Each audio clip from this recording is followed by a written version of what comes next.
So I finished my second novel in the Motorcycle Girl trilogy.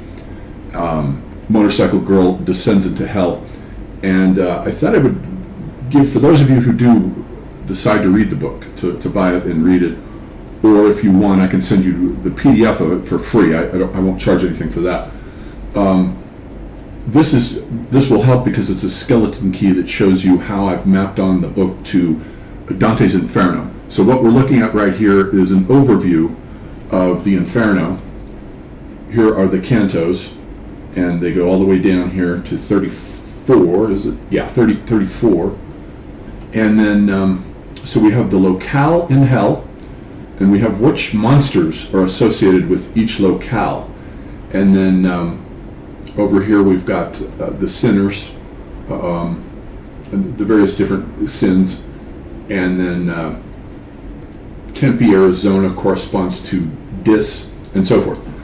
So what happens is that as the book opens, now I've modeled this on Joseph Campbell's Separation, Initiation, and Return, a three-stage cycle that he figured out as the monomyth in The Hero with a Thousand Faces. But Dante has already, by the time he writes the Inferno, he starts with the middle stage first, because he's already described in La Vita Nuova his exile from Florence. That was the separation. So he's already done that. It's sort of like a prelude to the trilogy. And he's presupposing that you've read that book and you understand the situation that he's in, why he's in these dark woods. And then, so in the first novel, Every Angel is Terrifying, the girl whose name is Sarah Cynthia Smith is growing up on a military base, and then eventually, after her father commits suicide and she inherits his three notebooks, the black one, the red one, the white one. This book, the second book, corresponds to the black one, and the first book corresponds to the red one. The third book will correspond to the white one. And they all have different information about different things in the world. The father, though he was a genetic engineer, was interested in absolutely everything. He had an encyclopedic mind. So it begins, this volume begins, Prologue in Limbo. That's actually the literal title of the opening chapter, you might say, if you want to call it a chapter. It's a prologue, which begins with a dream, with her riding on her motorcycle. And then she enters into the city of Phoenix, but the first thing she does is she has to cross the Agua Fria River. That corresponds to Acheron, when Dante and Virgil cross Acheron into Limbo, which is where simply where the pagans are. They were never baptized, so they've got their own separate world. And then she stops at a bar, goes into the bar, the Black Cat Bar, and goes into the bar and flirts with a Hell's Angels type guy that I've called the Coyotes. And then desire and gluttony both correspond to this scene. Gluttony because she hasn't eaten all day, and this guy sells green chili. He makes green chili burritos and sells them. And so she buys one and just wolfs it down. So that's gluttony. And then desire, it takes place when they go into the restroom and she gives him a blowjob as she's buying pot from him. So that's the first couple of circles there. And then the dog, Cerberus, is the coyote. There's a scene at the beginning called Coyote, Moon, and Canyon.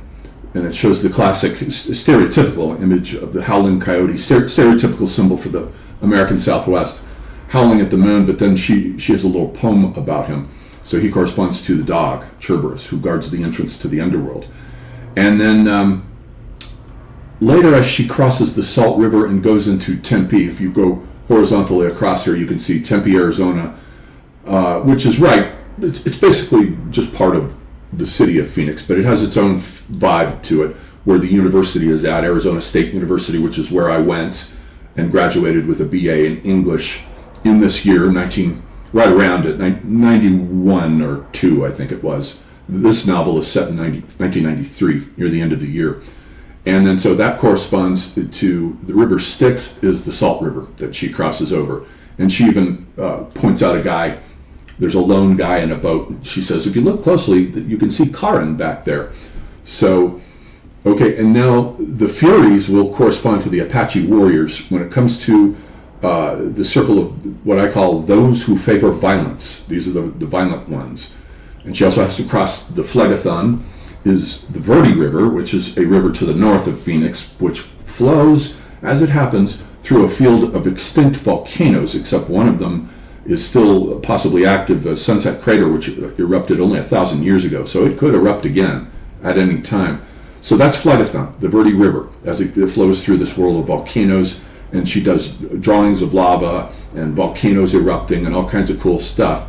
That's the plane of fire. And then in that chapter, we get to those who favor violence. And the father in his notebook then tells the story of Geronimo, who was indeed obsessed with violence as the solution to all of his problems. Until he was captured, he was fighting whites and other Native Americans and Mexicans for 25 years before they caught him. She does a drawing of a Minotaur Kachina, which corresponds here to the Minotaur. And then down below here, what do we have? Yes, so the next circle down from those who favor violence in my series of circles is those who favor fraud. And so this corresponds to the Walnut Grove Dam disaster that took place in, I think, 1886 in north of Phoenix with the Hassayampa River, where these two guys who were Wall Street financiers had no interest whatsoever in the Southwest and could have cared less about the dam. They kept hiring people who had no degrees in civil engineering. Everyone was incompetent. It was just a parade of incompetence with these two guys operating this whole thing from New York. They never even went to Arizona. So the whole thing was just sheer fraudulence going right down the line. And the dam broke because they were just interested in money, not in making a safe dam. So this corresponds to them, those brothers. Now then, so the next circle down is sins of betrayal. Now she, while she's in Tempe, hanging out at a cafe, she meets both a boyfriend and then a girlfriend. So she's bisexual. And she has a brief affair with the boyfriend for a little bit and then switches to the girlfriend. Myra is her name. Now Myra is named after the Amazonian goddess Myrina.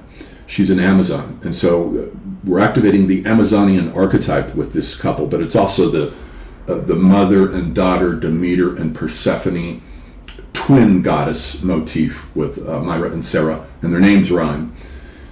So, and then Myra cheats on her. So that's the sins of betrayal. And that ends the relationship when she finds out that Myra has been having sex with the guy that they had a threesome with. That ends that relationship. Okay, and then let's see, where is Jurion?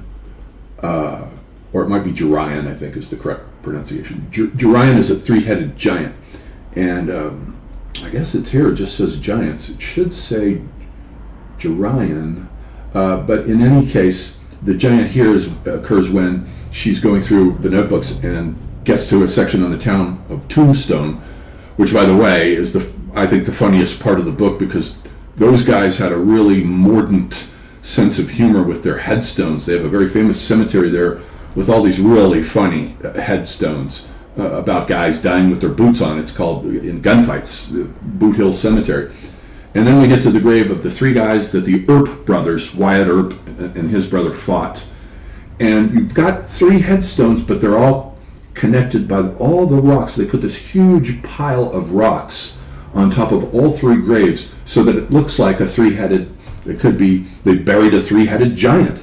So I found all of these correspondences to Dante, woven all the way throughout Motorcycle Girl, her descent into hell, and then eventual ascent at the end of the novel when she decides to go up to the second mesa to visit the village of Mishamnabi, which is where her boyfriend from the first novel, the helicopter pilot, crashed there, and they revived him. So I plugged him into the dying and reviving God archetype. And so it's been 7 years since he told her that story of what happened, and now she wants to go back and visit those Native Americans. And they're like, to her, when she gets there, they're like celebrities. And then so it's an ascent out of the pit of hell, since Phoenix is not very high above sea level. It might be 1,000 feet, not much. And then it gradually ascends as you go north in Arizona into the mountainous world where the Grand Canyon is and all of that stuff. It's an ascent. So she's coming out of the pit of hell in this one. But in the third book, she'll go into the astral plane, and we will have all kinds of funny ideas for Aztec characters. All of the characters that were in the first book, her father, her mother, her genetically engineered brother, and herself, of course, as well as some of the Native American characters, will all reappear as Aztecs. And I've got funny ideas for how each of them is going to reappear, because we incarnate in groups. We do. Groups of anywhere from 5 to 25 souls that keep repeating, and then changing roles in every incarnation. So that's why we'll encounter the same characters again, only how they were when this group incarnated as Aztecs. So we'll go through Aztec civilization, which I'm going to reanimate with the same kind of vividness that I reanimated the Mesopotamian, the Sumerian civilization in my Gilgamesh novel. That took a lot of research and time and months and months and months to learn every little tiny detail of Sumerian civilization, but I did it. So I'm going to do that for the Aztecs in this particular next book that's coming. And the next book is called There Is No Place That Does Not See You. That's another line that I've taken from Rilke, because we are always being observed by spirits. They are interested in our welfare and in our little journeys that each one of us takes. So we're never alone, ever. We are always being observed by our guides, our spirit guides, and so forth. All right, so that's the project for now. The book has not yet been published. I'm in the final stages of proofreading Motorcycle Girl Descends into Hell, and then it'll probably be out in about a week or so. But this is the skeleton key for those of you who choose to read it, so you can follow what's going on. It's not random. There's nothing random in these books whatsoever. Okay, that's it.